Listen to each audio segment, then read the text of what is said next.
नमस्कार प्रेक्षकांनो, प्रेमाची गोष्ट या मालिकेच्या आजच्या एपिसोडमध्ये आपण असे पाहणार आहोत की मुक्ताला आता सागर म्हणत असतो, मुक्ता तुम्ही एवढं टेन्शन कशाचं घेतलं आहे ते सांगा, म्हणजे माझ्याही डोक्यावरचं टेन्शन कमी येईल आणि मी त्याच्यावरती काहीतरी उपाय काढेन.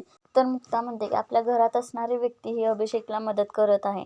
तर सागर म्हणतं की तुम्ही खरं बोलत आहात का? तर मुक्ता म्हणते की हो, मी खरंच बोलत आहे.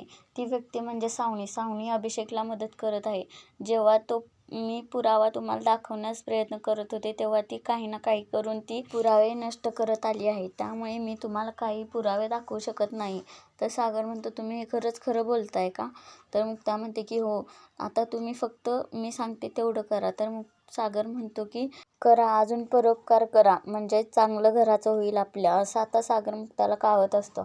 तर मुक्ता म्हणते की माझं चुकलंच, मी तिला घराबाहेर काढलं होतं, तुम्ही तेव्हाच तिला आत घ्यायला नको पाहिजे होतं, असं आता सागरला मुक्ता समजावत असते. आणि नंतर सागर म्हणतो आता पुढं काय करायचं ते सांगा. तर मुक्ता म्हणते की तुम्ही फक्त तुम्हाला काही कळालेलं नाही असं समजून वागा, मी पुढचा प्लॅन माझं मी करते. तर सागर म्हणतो की बरं चालेल. आणि नंतर इकडे आता सावनी भाजी नीट करत असते आणि स्वातीच्या, कोमलच्या आणि सागरच्या आईच्या ह्या गप्पा रंगलेल्या असतात. तोपर्यंत तिथं मुक्ता येते. मुक्ता म्हणते की अहो आई, आवरा पटकन, किती वाजले, सकाळी लवकर उठायचं आहे, असं आता म्हणत असते. तर सागरची आई म्हणते की असू देईल गं, माझ्या मुलीची हळद आहे, आजच्या दिवसच जागलं तर काय होत नाही, असं आता इंदिरा म्हणते. व स्वाती म्हणते की आता मुलाच्या इकडे उद्या हळद कोण घेऊन जाणार? तर इंदिरा म्हणते की मुक्ता घेऊन जाईल हळद. तर मुक्ता म्हणते की हो जाईन की, मला आता माझी चूक कळून आलेली आहे.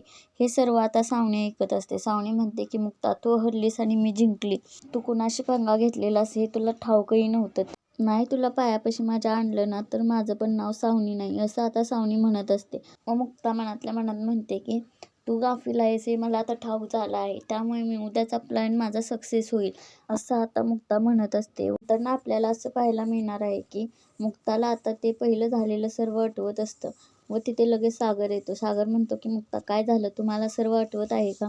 तर मुक्ता म्हणते की हो, मला ते पहिल्यापासून सर्व आठवत आहे, सावनीने जे जे पराक्रम केले आहेत ते सर्व आठवत आहे. तर सागर म्हणतो की बेहू नका, मी आहे ना. इकडे आता अभिषेकला सावनी फोन लावते. ती म्हणते की आपला प्लॅन फत्ते झाला. तर अभिषेक म्हणतो की काय झालं? तर सावनी सांगू लागते की उद्याच्याला आता तुझ्या घरी मुक्ता हळद लावायला येणार आहे आणि हाच आपला प्लॅन होता. तर अभिषेक म्हणतो की हो, मला माहिती आहे. तर सावनी म्हणते की तू गाफील राहू नको, मी गाफील नाही, असं आता त्याला समजावत असते.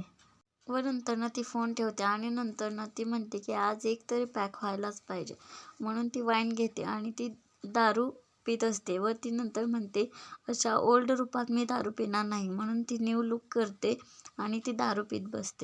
आणि ती बोलते की माझ्या अंगावरती फक्त ज्वेलरी नाही आहे, तरी पण मी किती छान दिसत आहे. आणि दुसऱ्या दिवशी मुक्ता ही देवी आईजवळ प्रार्थना करत असते, सगळं सुखरूप पार पडू दे, असं आता मुक्ता देवी आईजवळ प्रार्थना करते. आणि आजचा भाग इथेच संपतो. आता उद्याच्या भागात काय घडणार आहे हे पाहणे खूपच रंजक ठरणार आहे.